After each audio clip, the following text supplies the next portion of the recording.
조 바이든 대통령의 국정 수행 지지도가 좀처럼 회복 기미를 보이지 않고 있습니다. 여론조사 결과 지난해 12월 기준 바이든 대통령 국정 수행 지지도는 44%로 지난해 9월 46%보다도 소폭 하락했습니다. 경제 상황에 관한 유권자들의 불만이 반영됐다는 해석입니다.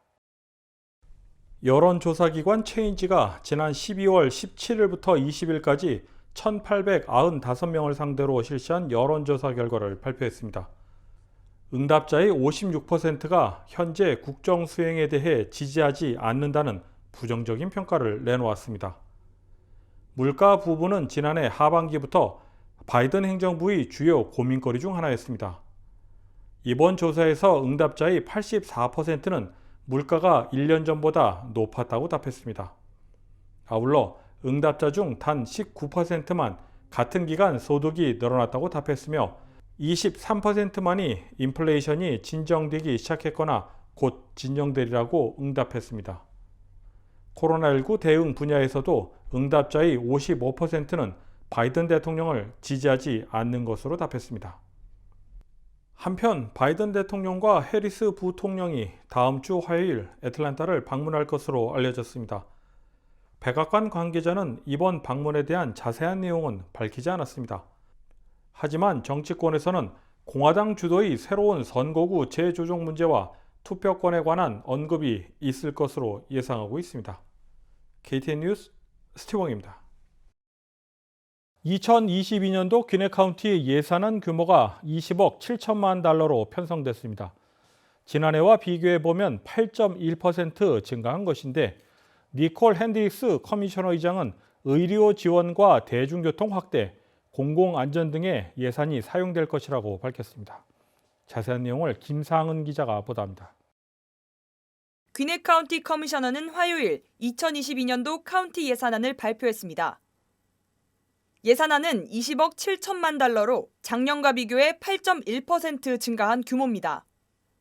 니콜 러브릭 헤드릭 의장은 이번에 편성된 예산안은 빈곤 문제, 그리고 언어의 장벽으로 선거 참여에 어려움을 겪었던 사람들을 돕는 등 도덕적 가치를 중요시했다고 말했습니다.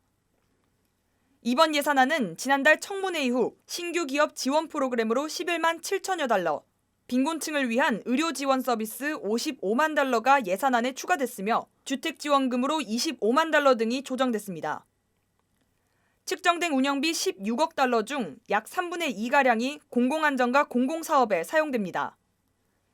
귀넷 카운티는 올해 카운티 내 시설과 도로교통 개선, 공원 조성 등 공공인프라 조성뿐만 아니라 기존 인프라 보수 유지 등에 4억 5,500만 달러의 막대한 예산을 측정했습니다. 경찰관 30명을 포함한 151명의 카운티 공무원 인력 보강과 공무원 성과금 4% 인상도 포함됐습니다.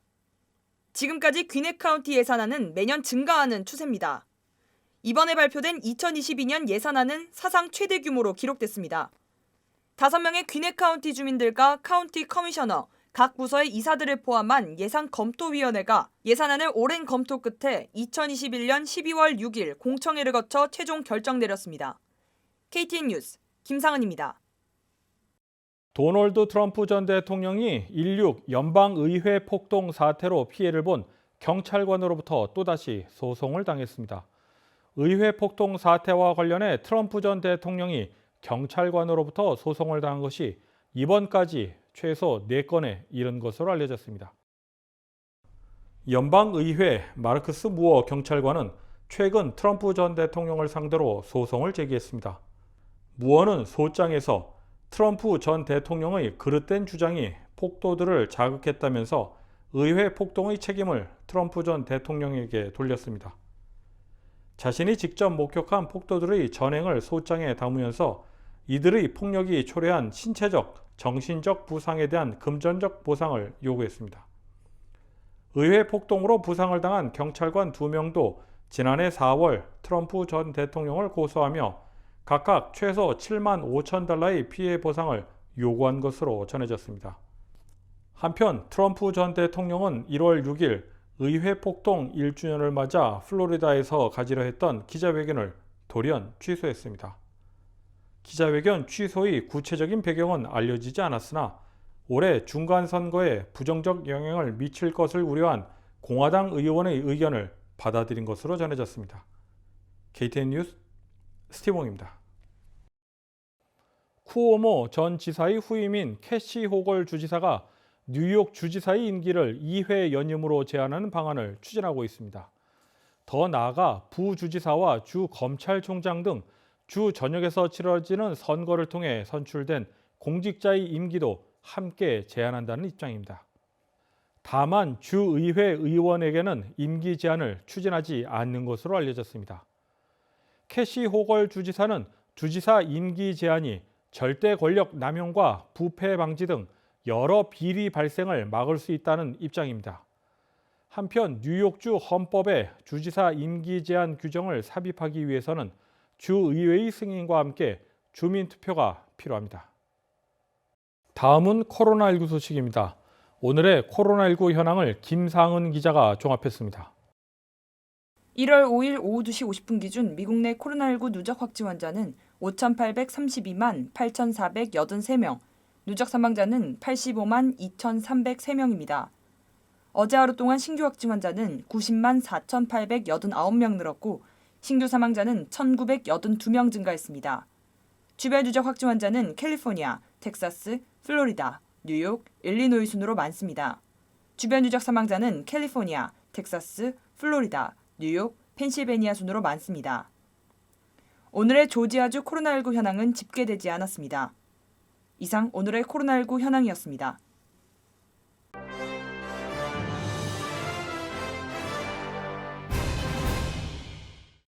브룩헤이븐 시의회는 지난 4일 오전 10시 30분 새롭게 4지구 시의원에 당선된 존 퍼니 의원과 제2지구 3선에 당선된 존 박 의원의 취임 선서식을 개최했습니다.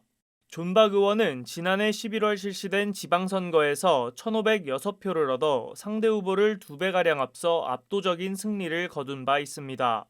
존 박 의원은 지난 2014년부터 브룩헤이븐 시의원에 당선된 이후 꾸준한 활동을 이어가고 있습니다. 브라이언 캠프 주지사는 5일 오전 전기차용 배터리 재활용 스타트업 배터리 리소서즈의 공장이 조지아주에 들어설 것이라고 발표했습니다. 공장은 2022년 8월부터 완전 가동을 시작할 것이며 동종업계 최대 규모로 예상됩니다. 배터리 리소서즈의 마이클 오크로니 최고 경영자는 자사의 이번 투자 계획으로 150여 개의 기술직 일자리 창출과 지속 가능한 리튬이온 배터리 공급망 구축을 기대한다고 밝혔습니다. 한편 조지아주는 최근 테슬라의 대항마로 불리는 전기차 스타트업 리비안이 애틀랜타로 공장 유치를 확정 지으면서 전기차 배터리 사업의 허브로 자리매김하고 있습니다.